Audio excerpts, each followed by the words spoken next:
108 யுகங்கள் தேவர்கள் தவம் இருந்து பெற்ற தங்கம் தான் இந்த முருக தங்கம்.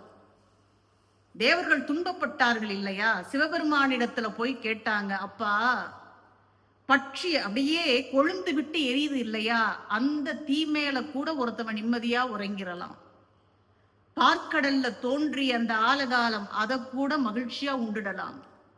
ஆனா இவன் எப்ப வீழ்வான், இவன் வாழ்வானா நான் பாத்துறேன் அப்படின்னு நமக்கு முன்னால் சபதம் போட்டுக்கிட்டு கங்கணம் கட்டி கொண்டு ஒரு குறிக்கோளோடு வாழ விடமாட்டேன் அப்படின்னு இருக்கிறாங்க இல்லையா, அவங்களுக்கு முன்னால் நான் தோற்றுப்போவது என்பது, நாங்கள் தோற்பது, துன்பப்படுவது என்பது ஆற்றரிது ஆற்றரிது அவலம் இப்புண்மையை இதை சொல்லால் சொல்ல முடியாது.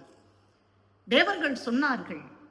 அதனால்தான் சிவபெருமானிடத்திலே கேட்டார்கள், கருணை கடலே, ஆதியும் நடுவும் ஈரும் அருவமும் உருவும் ஒப்பும் ஏதுவும் வரவும் போக்கும் இன்பமும் துன்பும் இன்றி வேதமும் கடந்து நின்ற விமலவோர் குமரன் தன்னை நீ தரல் வேண்டும், நின்பால் நின்னையே நிகர்க்க.